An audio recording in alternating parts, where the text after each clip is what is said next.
Hello, everybody, and welcome back to the Dubious Book Club podcast. I'm one of your dubious creatures, Aubrey, and say hi, other dubious creature. There's someone operating a jackhammer outside of my apartment, and I don't know where exactly they are, but it's driving me absolutely crazy. Well, it's not picking up on the mic, luckily. Also, hi. Um, Yeah, we are back discussing the second half of Daggermouth. I got it correct that time. oh, oh God. I don't And even. before we get into our actual thoughts, I will mention the content warnings for this book are graphic violence, misogyny, abuse, death, grief, torture, substance abuse, mentions of child abuse. It's Sexual assault. Yes, that too. Yeah, a lot of that. Yeah. Yeah. So, where we left things off at the end of the first half, we literally ended right after family dinner. Yeah. Which, I refer you back to Lord Dad, Lord Dad. as to how well that potentially went. Sorry, some bullshit's coming up, and I'm still trying to figure out how to parse it. No, it's fair. I finished reading it like a week ago, so I've had like a week to sit on it. Yeah, Yeah, we have the aftermath of the dinner where Grayson takes his sister to Callum. We get a lot more yearning between the two of them. we have Lord Dad's torture dungeon You do. because seriously, it's just.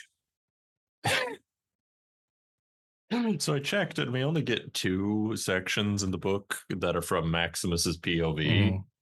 and it, it was the author like worried that I'd somehow get confused about what his role in the story is, because ignoring the fact that the fucker's name is Maximus, I know I was already pretty sure he was just stone cold evil. Like there wasn't much doubt of that. We didn't need to. Normally, I'm an advocate for showing rather than telling, but when you devote an entire couple of pages to showing off the evil dictator's wifely torture dungeon. Yeah, I'd say the first Maximus section works better than the second because that kind of sets out our because that's him being like, I have a plan. We're gonna do this Yeah, vow thing. The first one works better than the second one. Second one, at least, I feel like could have been shorter or something else or from someone else's perspective. Um, I mean, like, yeah, no, we get it. He's so it's he's it's a almost competitively misogynistic. Like, It's also a Chekhov's gun for having the torture dungeon used later in the book. I know, but like we're getting into snidely whiplash levels of just like there is a point where a person becomes such a caricature that they just cease to be threatening. And we were we were already there with Maximus Sorel, and now we are in full baby harp seal clubbing territory. Is it Yeah. do and like again, like I get what this I get that he's not meant to be redeemable in the slightest. I get what this book is about. It's just I get that people like this exist, but the thing is, there's a difference between what's realistic and what's good fiction. Because at a certain point, it just becomes torture porn. Yeah. Like, you didn't have to show us brutalizing his wife. You chose to do that. We already knew he was a certified bad dude. Yeah. We already knew he had some kind of private rumpus room full of chains and whips and not in the fun way. Mm. It could have been an aside or something he threatened Grayson with, I think. I think something Yeah, like that would work better than the section. Like the section itself is it's well written, it's good. It is a bit much. I will agree with you in that. I'm gonna be real. I stopped taking him seriously after that section. It kind of had the opposite intended effect for me. I'm just like, okay, yeah, that there's no.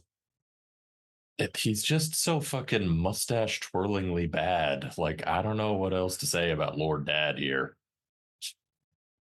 Yeah, sometimes having a mustache twirling villain is fun, but yes, I mean it is one of those Well, things where I probably might, if I was an editor on a thing, I probably would have noted to either like shorten it quite a bit or cut it completely or include like references to it in a conversation between Maximus and Grayson.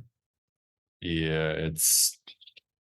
I'm harping on this because legitimately, the rest of the the rest of the third act genuinely does not matter right up until maybe the last couple of chapters. Yeah, yeah, no, and I have thoughts about like the third act and like how I would have done things differently. Like I'm gonna read the sequel because I want to know how everything ends. But yeah, I there's certain ways I would have done the third act a little I differently. I don't know you're not care. gonna read it. I know you're not. I I do. I didn't. I wasn't particularly invested before they introduced us to Pee Wee Herman's dungeon. Um, I'm good. But moving away from Lord Dad, we get back in Jameson's shoes for a little bit. Right, he still exists. Yes, he does. Yeah. The revolution brewing, things are terrible. They're there, but there's allusions to the Veyra planning to do what all dictators in dystopian fiction do, which is nuke the poor for some reason. We're not giving it quite yet, but trust me, it's still It's a dumb. well, it's a pretty standard dystopian fiction reason.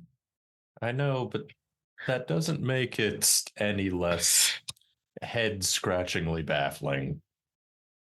I get it. Like again, I get it. You're it's the fucking galactic empire problem, right? Like you want to make them, competent so that they're a threat, but you don't want to make them too competent so that way the, heroes actually feel like they have a challenge to strive against.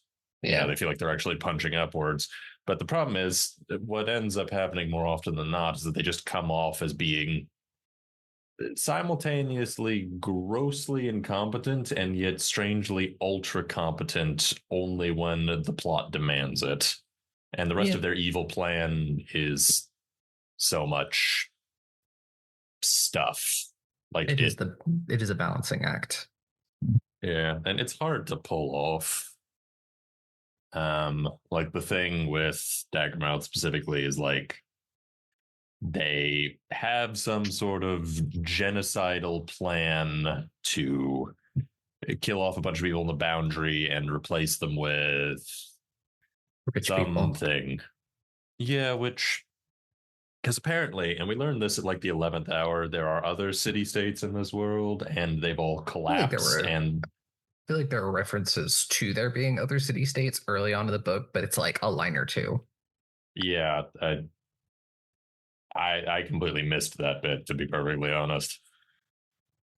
Anyway, so they're apparently these refugee rich people are flooding into New Haven, and apparently they're going to make room in the fucking that they're going to gentrify the slums or something. I don't know.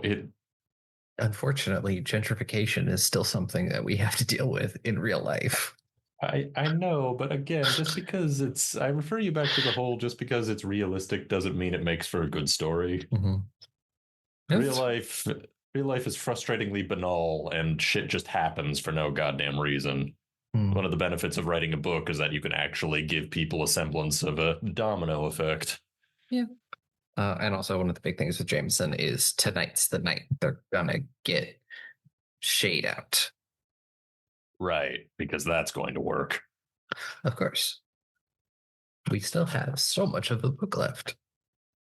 So, spoiler warning, it doesn't work. I mean, Shadra gets a firm lesson from Grayson about the type of, frankly, ultra competitive misogynist Olympics they're playing here in the heart, because why not? Um, how she's basically, the moment she takes the vow, she's basically going to be considered property. Uh, Fun times. And his this fucking wet puppy's only idea of even slightly commiserating is going out to the red light district so he can hook up with his side piece, and I don't know, Shadra can get day drunk. To be honest, they just needed an excuse to get them away from the ultra fortified security. It's depressing when the plot is happening purely because the author has a scene in mind. There's no actual reason for them to do 90% of what happens, except because there needs to be some kind of confrontation. And it's the inevitable confrontation of the love triangle nobody asked for, but we are forced to endure. I mean, she should just date both. I'd be down for polyamory if anybody had the fucking balls to do it. But that's not the kind of book we're reading. I mean, I'll let you know if it happens in book two. Uh, I just, yeah. So we have our Jacob and Edward Mhm. moment. We also learn At, a very big thing is that Captain McKell is a traitor. yeah. And if you wonder why we didn't mention Captain McKell in the previous recording, it's because up until this point, he was just kind of a miscellaneous goon. He was kind of a miscellaneous goon. He had like a couple of moments, but like nothing big. But he was always there and always mentioned. So like I definitely remembered who he was. Like as soon as like they said who he was, I was like, oh yeah, that guy who's just been there and been by the Lord Dad's side this whole time. Yeah. No, the Darth Vader to his Emperor Palpatine, Exactly. except not even a tenth of the charisma. Yeah. So okay, that's Mm-hmm. cool. It again. It What does this do for the story? Like actually, It pushes us like towards stuff, and it also makes Shade make a choice. right? And that's the problem. It does nothing except get the plot where it needs to go. Again, Yeah. there's a lot of that here because clearly they're ramping up to some sort of final climax. And if you think that this twist is out of left field, oh boy, you ain't seen nothing yet. Mm-hmm. Yeah, I tore through the second half of this book in about 2.5 days. I read I it really just fast. I just read it in an afternoon. We can't all be I like speed readers like you. I'm sorry. I don't know what's physically wrong with me. I go through books really quickly. I don't know why. I've always been like a speed reader, and honestly, it drives me crazy because it I means always thought I was Mhm. every time I get a new book, I'm always done with I can always finish the book in like a day or two Yeah, max. yeah, I always thought I was a really fast reader, and then I met you. Yeah, I don't. I think the problem is I read too many scholastic novellas I as a read, I kid. read, I read a bunch of those too. Like I was the kid always in the back of class, like reading a book. Like Yeah. I went through like all sorts of books that I honestly probably shouldn't have in high school because my parents were like, "Oh, you're reading. That's fine. We're not really going to check what you're actually reading, but you're reading. That's the important part." So that's how I read this series of vampire books when I was in high school. And then she was Uh, changed forever. I'm trying to remember the title because it's always like stuck with me because I was not expecting them to be what they are. Um, No, I'm fascinated. What exactly? I remember the We're title, but I couldn't remember the author. Yeah, we're learning the deep Aubrey lore here, folks. All right. Well, you ponder that for a Mhm. second while I redirect us towards what we're actually supposed to be doing here.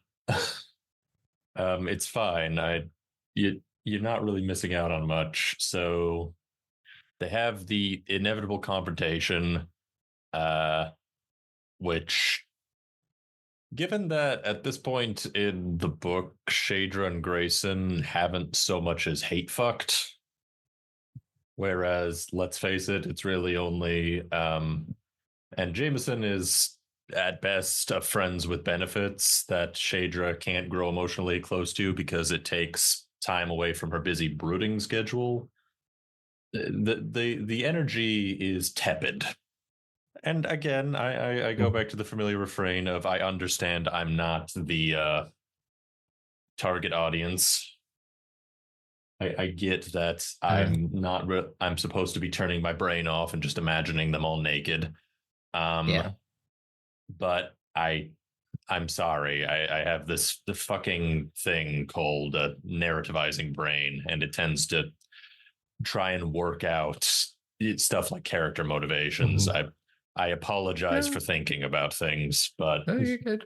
I found the book that I read that like the series that it was like I was 14 and I read this book and that I oh was like I shit, should not have read this book when I was 14. what was the The book? the book is called Wounds by Jeremiah Jefferson. Oh Uh, fuck, I know exactly what you're talking you know the about. book? Yeah, yeah. Mm. Oh my Yeah, god. I will You want to talk about literally. edgy nonsense? It's been fucking years, and the final line of that book is still seared in the back of my brain. Oh man, that is like a that should be Wounds should be held up as like a cultural artifact of 2000s vampire fiction. To be That fair, is some you were literally the first person I've met who's actually read that book. no, it is some fine Mm. doesn't afraid of anything type nonsense. I Wow.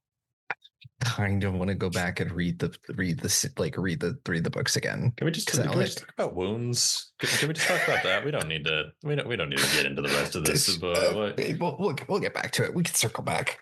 it's the same energy, it just, vampires.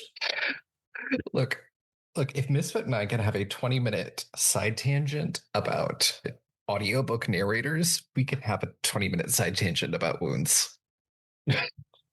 Uh Yeah. Yeah, I listened to that whole tangent, by the way, and it's like, I can't leave you two alone for a second, can I? No, no, you cannot. Yeah, so it is. God, how do I even describe this fucking book? Um, I so it learned very was, quickly, like, truly what PDSM was at 14. yeah, because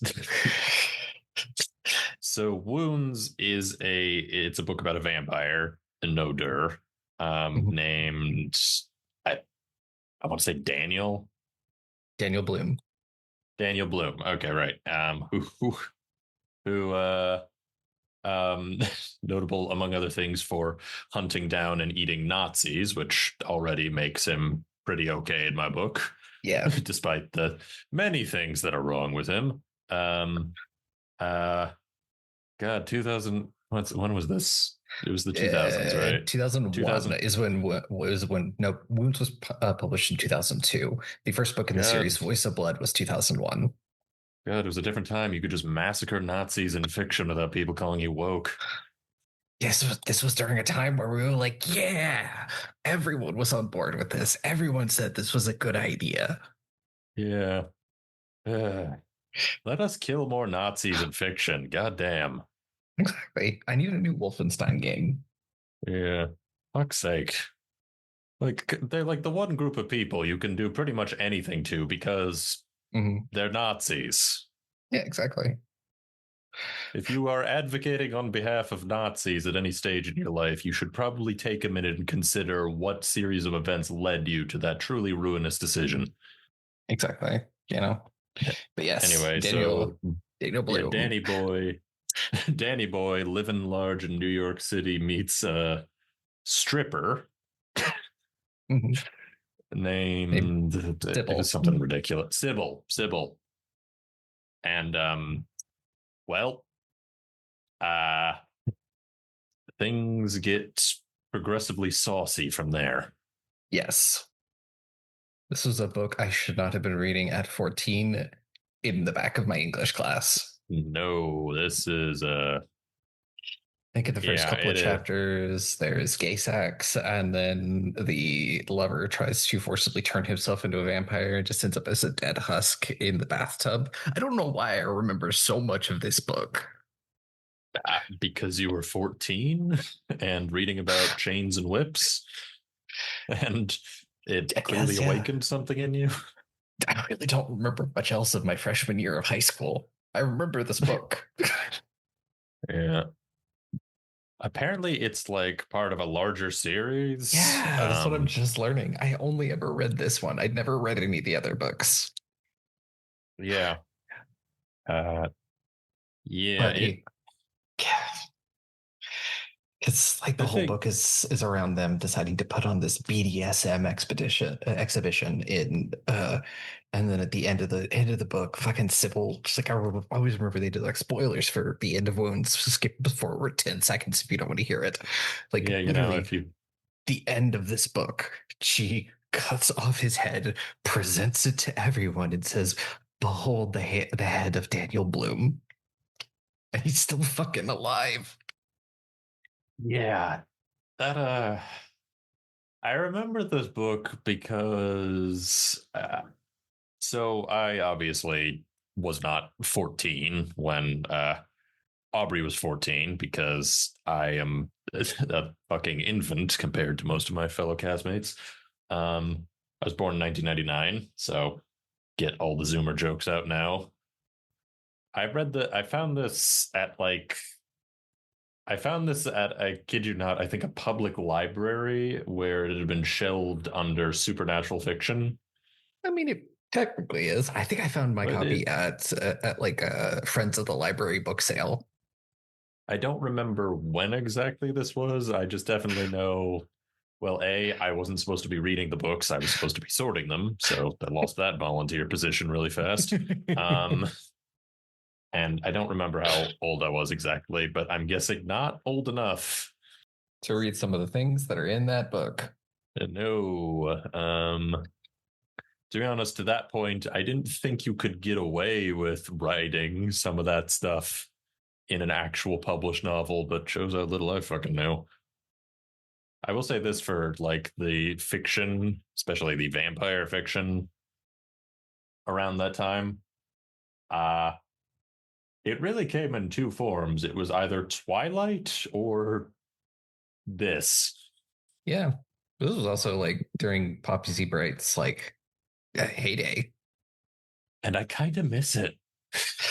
Yeah, no, there's something about this era of vampire books that I definitely do miss. Like I like books on both ends of the spectrum, but yeah, sometimes I'm just like, I just really want an unhinged vampire novel with a lot of sex and just characters doing not good things. And I know some smartass is about to say, like, isn't that basically just the plot of Loving a Vampire is Total Chaos? And it's like, look, Yeah, that one was closer I to Twilight. I yeah, first of all, it was nowhere near the Mhm. level of like Xavier would be eternally holding Daniel Bloom's fucking beer. Okay, let's get one Yeah. thing clear. Um, like, no, that's a real fucking vampire over there. All right, you should be Mhm. taking notes, Sav. But like more to the point, I didn't hate it because it was gory and full of sex. I hated it because it was very badly written, like to the point where I just couldn't get through it. That's valid. Yeah, because editors are apparently also fictive creatures. Yeah, but I don't know. I mean, there's definitely a market for edgy nonsense, but I don't know, with stuff like Wounds especially, there's Wounds is a very specific product of its time. Well, it's not only that, but it's like I guess since I got to link this into what we're currently talking about, um, not to say that it's like some unspoken masterpiece. It isn't. But I don't know. There's something to be said for not taking yourself so seriously. The author's thinly veiled kinks meme right here. Yeah, but like that's kind of it, isn't it? Like I didn't really mind stuff we've read, Mhm. for all my whinging, which is just me, really. I will complain bitterly even as I'm being fed feet first into a wood chipper. That's just the sort of person that I am. Mhm. Um, Book was also my first like exposure to like bisexuality. Because like I was 14 and like I think I had learned like I had just started watching Buffy like the year before, and I had just like seen Spike, and I was like, this is awakening things in me, and I wasn't sure what that was yet. yeah, we're gonna. I'm just gonna gloss over that because I don't have time to go into the ways you are currently. You are. I don't have time to go into the ways you somehow managed to work fucking Spike into every conversation we have about vampires. No, he's yeah, You yeah, will get over him yeah. eventually. I believe in you. One day they'll come out with a better vampire than Spike. Yeah, one day. But I don't know. Fuck, what was I even saying? I like stuff like wounds because, to be perfectly honest, it just is what it is. You know what I mean? Mhm. It's not trying to be anything else. And a lot of the books that we've reviewed, God, just imagine the largest air quotes around reviewed. Um, I don't know. There is, especially with Daggermouth, it takes itself so seriously to the point where I am incapable of taking it seriously. Because I get what it's trying to do. And I get that what it's trying to do and the themes it's trying to discuss are very topical to, stuff going on. Mhm. And there's definitely a place for that sort of fiction, and that sort of fiction is definitely necessary. The problem, at least that I find, is that this sort of dystopian fiction is so fundamentally joyless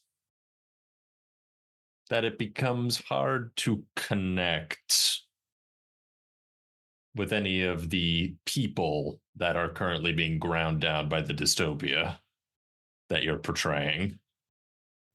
Because the fact of the matter is, and as frustrating as this can be, people don't really connect to broader themes about the state of the world. 90% of the time, they're either connecting with characters personally or they're just waiting for them to bone. And there is boning in Daggermouth, to be fair. I keep wanting to say Daggerheart. That's not something else. It, yeah, it also really doesn't help that I'm about to play a Daggerheart game, so the game itself has been on my mind quite a bit. Yeah. Also, we still get no explanation for why the fuck they're called Daggermouth. Like, again, Just want a little bit it, more world building. like you don't need to be, you don't need to graduate from the Hunger Games school of world building, guys. It's fine. Yeah. Just I imagine you as the Oliver Twist meme of please, can I have some more world building? Yeah, like I fuck, man. Uh, some context would be delightful. Mm-hmm. No, I understand. There is like I would love to know the history behind more of these things. Um, Like, how did things get this bad? That's what I want to know. it Like, would because be very interesting to know. Yeah. horrifying dictatorships rarely just spring out of a vacuum. Yeah. Yeah. No, there is that. Where it's just like, okay, things had to get this bad. Like, why? Yes, How? why? How did the How? world fall to an apocalypse? Yeah. We and again we get like little hints, but it again it's a very much blink and you miss it, you know? Like, I genuinely missed the fact that there was more to this world outside of the New Heart Foundation, the New Haven Foundation. Fuck, no, Yeah. the heart is the fucking Tower of Babel in the center of it all, and Mhm. the found it. Why is it called that? Newfound Why is it Haven. called the New Haven, Newfound Haven? Like, That is a great question. yeah, I don't have an answer for you. why are things called things? Would be my first question. It didn't need to be answered immediately, but it's getting answered never. Yeah. Names are Yeah, important. I already went on a tangent about that in the last one. I'm pretty sure I don't really need to Probably. Yeah. rehash that. And again, if it feels like I'm procrastinating getting to the final act of this book, it's because I don't want to, man. I don't want to untangle this Gordian knot of Uno reverse cards. There's a little bit, and I definitely have ideas like how there's certain elements that I'm like, I would have nixed because they add nothing to the plot. Like I understand what the author is doing, and maybe they pay off later. But in this book right now, they don't really do much.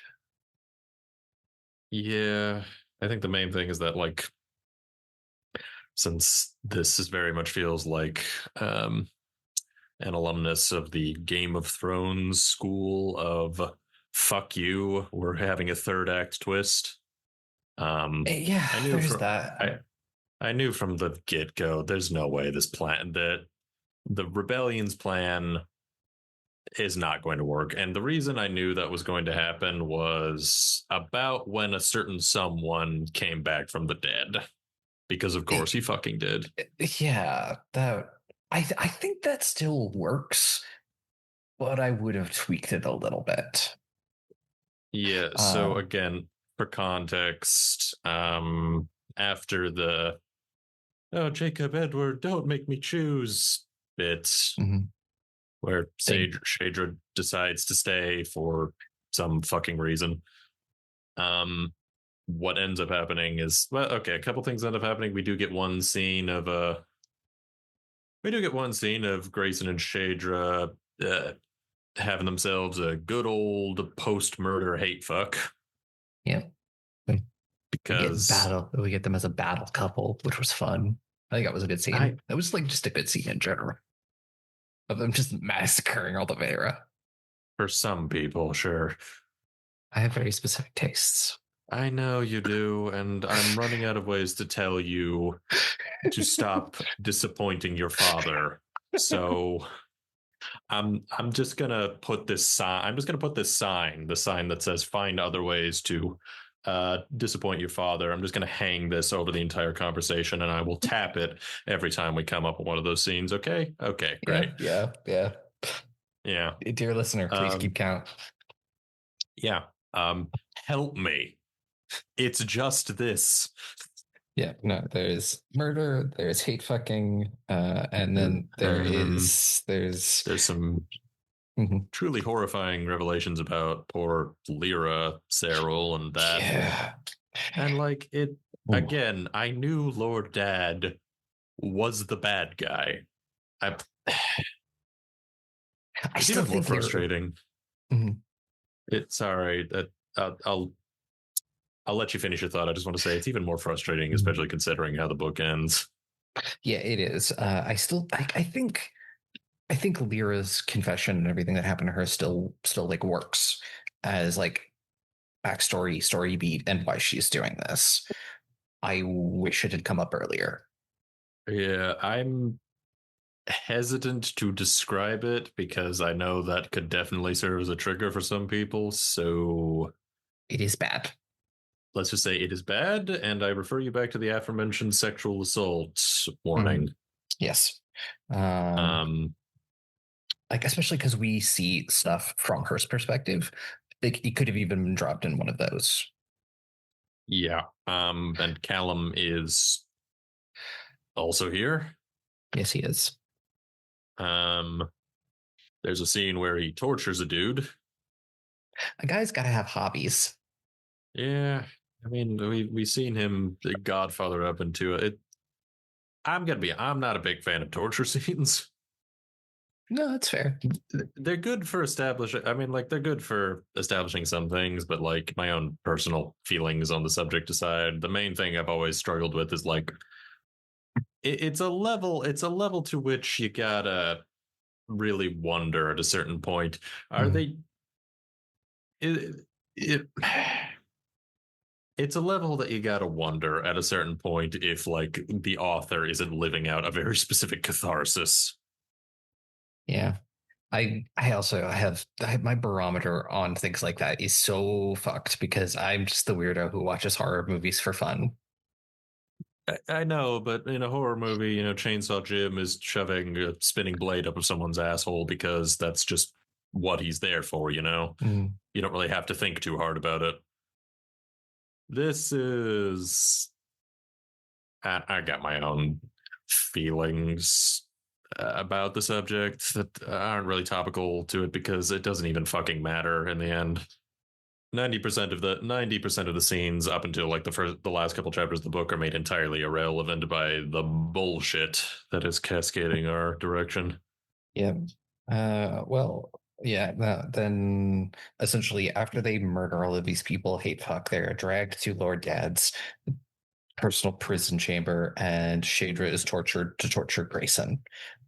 Yeah, and it's Oh, like we learned that Shadra was the one that killed his brother Booker. mhm. I felt like that could be cut because it doesn't I really add anything to them other than giving them a little bit of tension for the next few chapters. Oh no, I was so looking forward to them getting together and With what time? yeah, I'm so invested in these Mhm. people's who have no fucking reason whatsoever to have any kind of relationship despite except for the fact that the plot demands it. Like yeah, I am I am so rapidly uninvested in the romance arc here. I wasn't that That's fair. enthused to begin with, but to be blunt, it adds nothing. Mhm. It adds absolutely nothing. Yeah. So Callum and Lyra cannot find, like, they know kind of where they are, but they can't get them out. So that's when they're like, fuck it, full speed ahead on the plan. Yeah, so they go to the fucking Jägermeister or whatever his name was. Just Jaeger. Right, because that's less stupid. Um, It's German and for they're having their hunter. big no shit. Somebody's watched Pacific Rim. Someone took 4 years of German in high school. And okay, I wasn't expecting. I don't have a comeback for that. I didn't know that, folks. I didn't know. Like I said, I'm learning the deep Aubrey lords. I didn't know that. Yeah, my high school was like, you want French, Spanish, German, or Latin. I should have done Latin. Yeah, tell me. Yeah, and then you could tell me what hunter is in Latin. Yes. But also, it's like, I've never used the German that I learned in 4 years. I don't really remember most of it in my normal life. So it's like Latin probably would have been. How do you say bullshit in German? Because what happens next at this fucking Revolutionary Council meeting is some bullshit. It certainly is something. Yeah. It's so.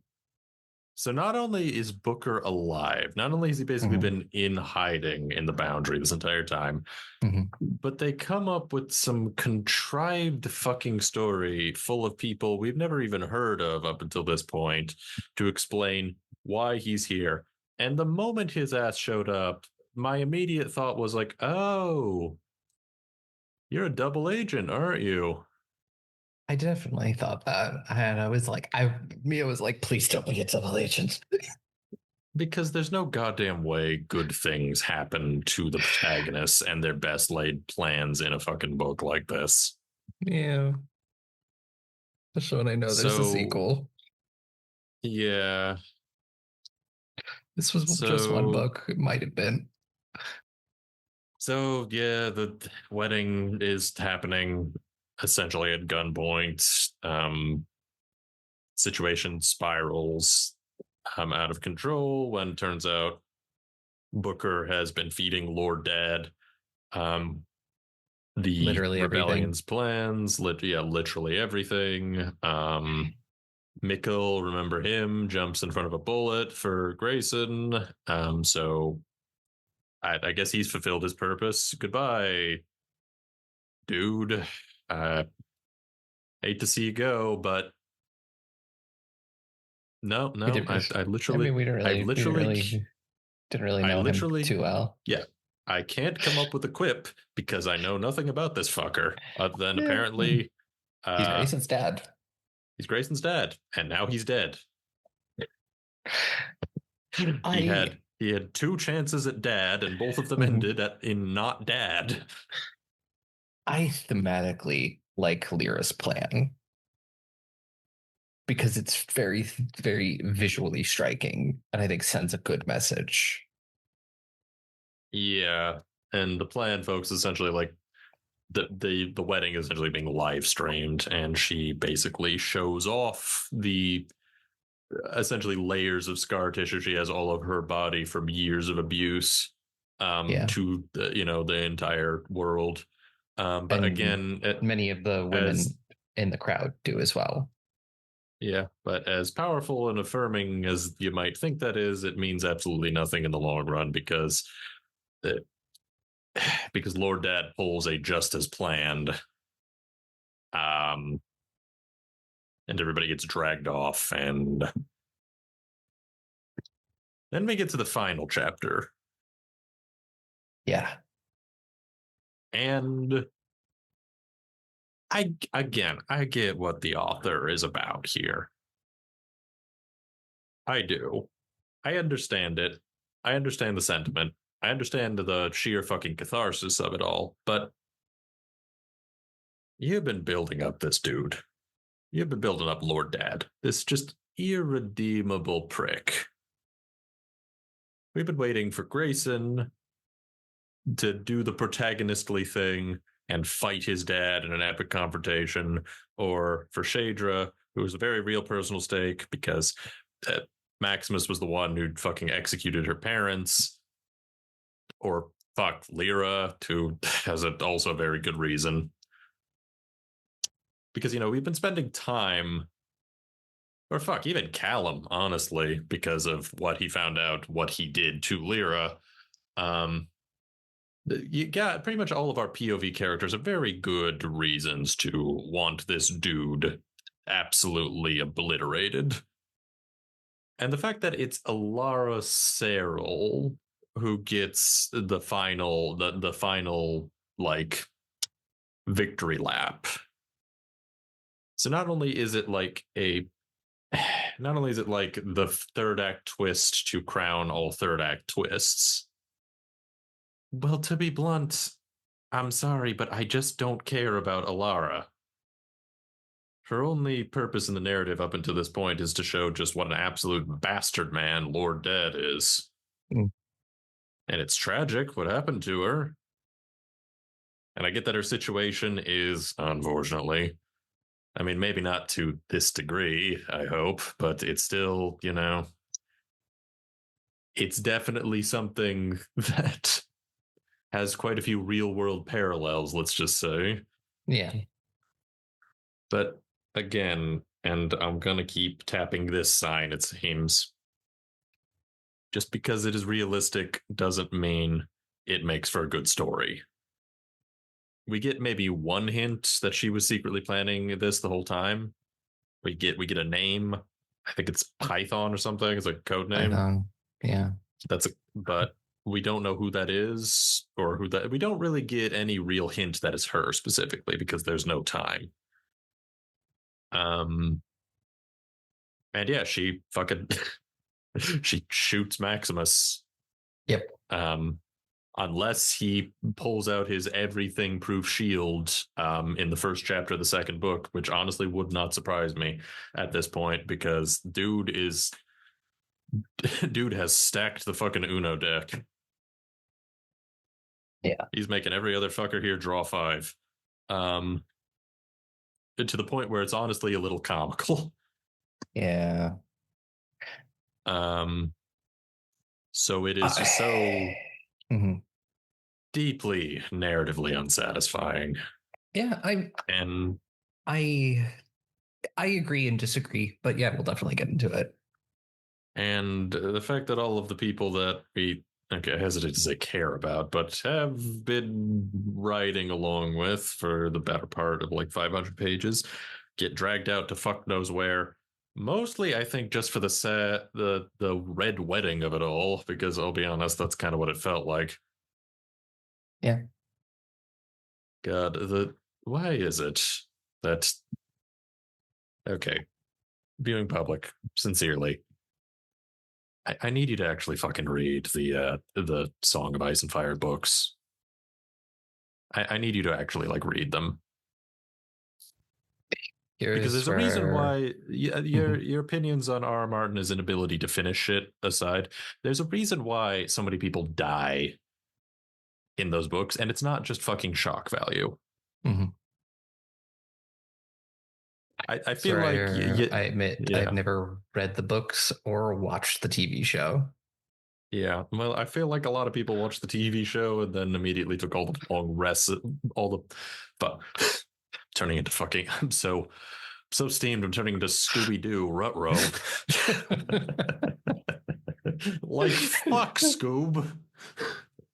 Thanks. Yeah, uh, yeah, just like there is a reason why so many people die in Game of Thrones and the associated sequels, and it has nothing to do with shock value or even really just fucking cynicism. Not saying that it's necessarily a magnum opus, but it is. I feel like there's a trend of just going fuck you to your main characters in the final act of Name a Thing, purely for the oh shit moment of it all. And it is, I'm tired, y'all. I'm tired. Well, too damn bad. Yeah. I'm tired of it, Grandpa.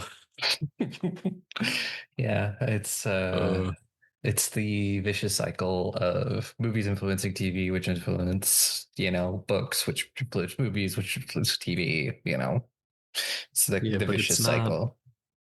it's not good. I mean, okay, the vicious cycle is nothing, but I mean like more just the whole like making your characters suffer purely for the sense of making the audience gasp is not actually narratively competent. It Yeah. it's barely even qualifies as character development. It's mostly just like, well, this will definitely be trending. Mhm. Just I occasionally pick up an old draft for a book I was writing, and because it's the first draft is done, so I occasionally just go in and just be like, "Fuck it, I'm gonna." I have the very focused ADHD today, so I'm gonna try and edit another couple of pages. And I wrote it like 6 or 7 years ago, and it's very interesting going back and like reading this, and like the way I wrote it and what I wanted to do with it is very interesting. And I've been so buried in it for so long. I've just been like, well, I really hope that I've shown that this character is rather sinister throughout the chapters they've appeared in, so that when they do come in and finally like show that they are a villain and have been masterminding things for a little bit, it makes fucking sense. Yeah, like twists like that really only work Mm-hmm. if the audience can draw a Mm-hmm. direct line between that and okay, here's where the dominoes started to fall. Yeah. Um, Yeah. because I was in this book. It was it just falls under the genre of new adult romance, and it is very much just like I wanted to try and write a story where it's not either of the two main characters like personal flaws that like drive them apart. It's choices that they've both made in their past that come back to haunt Yeah. them. Yeah, like again, it's all about a good twist is all about consequences. Mm. Like in fucking Game of Thrones, the reason why Ned gets his head chopped off is because he will not shut the fuck up. Yeah, yeah, In fucking, I don't know, what's another good example? In Red Rising, the reason why Darrow gets absolutely slimed in the second book is because everybody keeps telling him, don't trust this dude. He's a psychopath. And lo and behold, he was a he psychopath. trusts the dude, and he was a psychopath about it. Mm. Yeah, Um, like it, there's a difference between making your characters incompetent and making your characters culpable. yeah.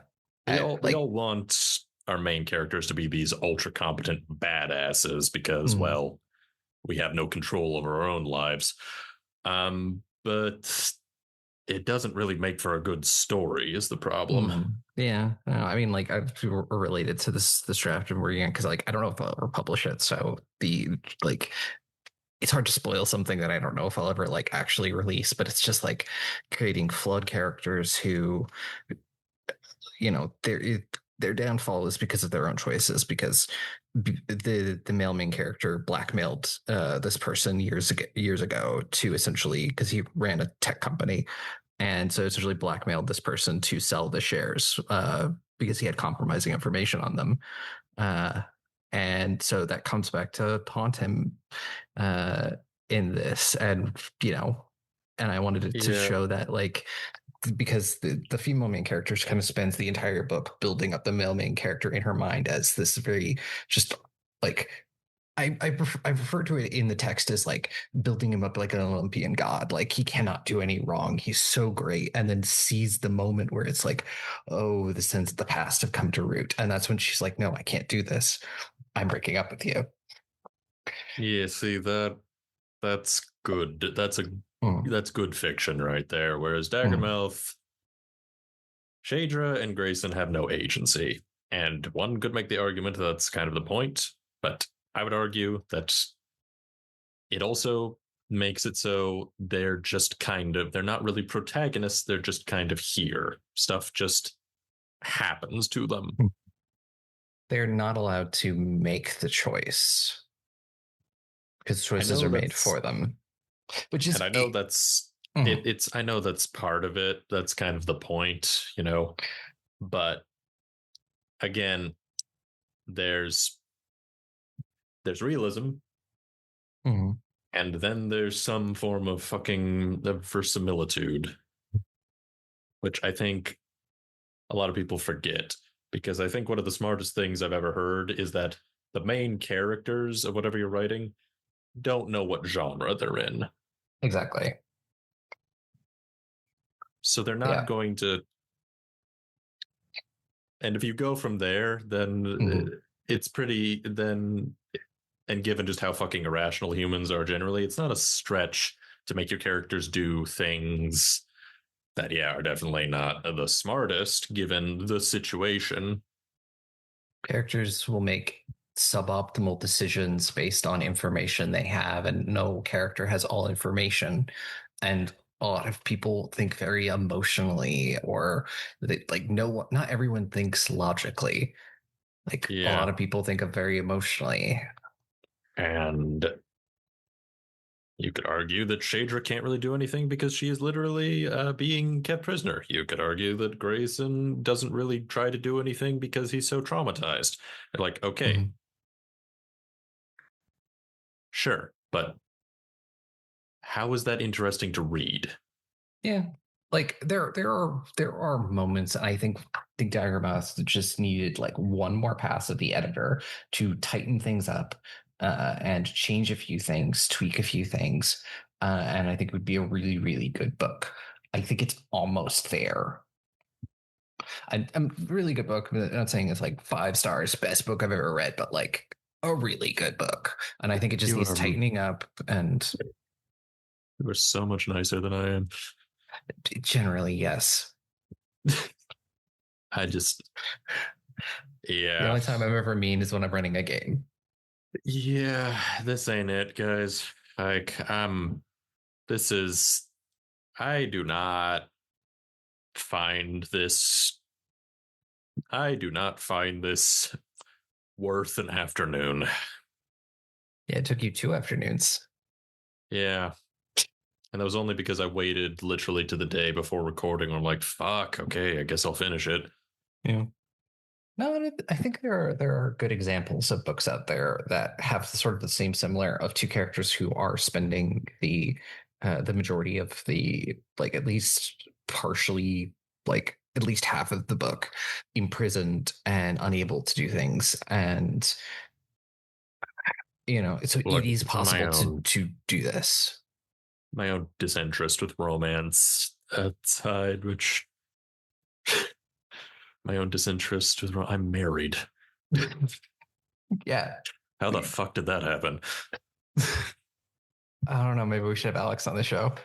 Yeah, maybe we should get my wife in here and like, hey, um, what the fuck's going on? Yeah, my own, but I don't know. My own disinterest with romantic subplots aside, is probably a better. I'm not. I'm just maladjusted. I'm not completely fucking unfeeling. Okay. Very sure. Um. Yeah. I don't like this. It's so very, very joyless, and the only purpose of the romance arc, as far as I can tell, is to provide adequate masturbation material. Which I mean is fine, but then could you please stop building a plot around it? How much plot do you want with your porn? None. I don't watch it for the plot. I'm here for one reason and one reason only, and it ain't to find out the motivation of the pizza man. Stop trying to give the pizza man a tragic backstory, I guess is what I'm trying to say. Yeah. Some people just like extra sausage. Yeah, exactly. I think this takes us pretty good into like wrapping up our thoughts on the book and giving it a blood bag Yeah. rating. God, I don't know. Like 2 blood bags if I'm being generous. Give it somewhere between like 3.5 and 4. I think the main thing for me is just like the final act was just such a confusing mess that pretty much killed any potential enthusiasm I might have had. Hell, we don't even. Lord Dad, I'm pretty sure, just gets murked off screen, so I don't even get that. Come on, I wanted to see them kill Emperor Palpatine. Why couldn't we just have had that? Yeah, well, Is that really asking for too much? apparently. Man, somebody's really gotta somebody like really gotta just we gotta fucking find a better way of portraying rebellions in fiction. No wonder everybody thinks rebelling against the powers that be is so fucking hopeless. I mean, look at the media examples we've got of it. We have Andor. Yeah, Andor's good, but Andor's also Andor is Andor's is very realistic. depressing. Yeah, Andor's is about as realistic as Star Wars can get without Mhm. having, well, the Daggermouth problem. No, and I mean, like, as somebody who's actively running a campaign that is all built around rebellion, and that it is a very very fine line to walk. Yeah, like you're allowed to have the underdogs win. You know Exactly. that that is kind of the whole reason for these sort of plots. Yeah. It Yeah. feels I like, mean, and gestures maybe of this is Hunger just Games. yeah, and maybe this is just my cynical ass, but it feels like I don't know, man. It feels like hope has just become a dirty word. No, I could see that. Like, just I don't know, just based on like media portrayals, especially, it just feels like if you have the audacity the nerve to suggest that things might get better. Have that man tarred and feathered immediately. But yes, getting into our book for next month, we will be reading House of Rayne by Harley LaRoux. Good. The return of the prehensile demon penis. This one I don't think has monster fucking. God damn it. Well, what the fuck else am I going to be reading Harley LaRoux for? Uh, this one has sapphicness. That's good too, but I said, I don't think. I don't know. I have not read this book yet. I just. One of them could be a monster. One of them could be a demon in disguise. Who the fuck knows? Look, my problem with her first book was that there was too much plot getting in the way of the monster fucking. Okay. But is it so wrong? According to romance.io for House of Rayne, they have rated it on their spice scale 5, explicit and plentiful. I'll be the fucking judge of that. Yeah. But yes, a gothic sapphic romance meets supernatural suspense on a remote island in the Pacific Northwest. As a night of forbidden passion opens a Pandora's box of dangerous secrets and magic in the sinfully spicy standalone novel by Harley LaRoux. Why is it Content always the warning. Pacific Northwest? I mean, I think Harley lives at the Pacific Northwest, so I think it's just right what you know. Content warnings for this book just before you get in. We have graphic violence, mental trauma, queer phobia, religious trauma, death/grief, animal death, mental illness, slut shaming, and torture. Is that all? Yes, I believe so. Okay. And no. No elongated sex rope, huh? Not that we're aware of yet. Not even like a comically large strap on. There might be. I miss. I'm so depressed after this fucking book, man. I just want some good old fashioned bullshit romance to tide me over. This feels like it. And the fun twist for all of you audiences, once we get to June is my birthday month, so it means I get to pick the book. Oh no. And I've chosen a doozy.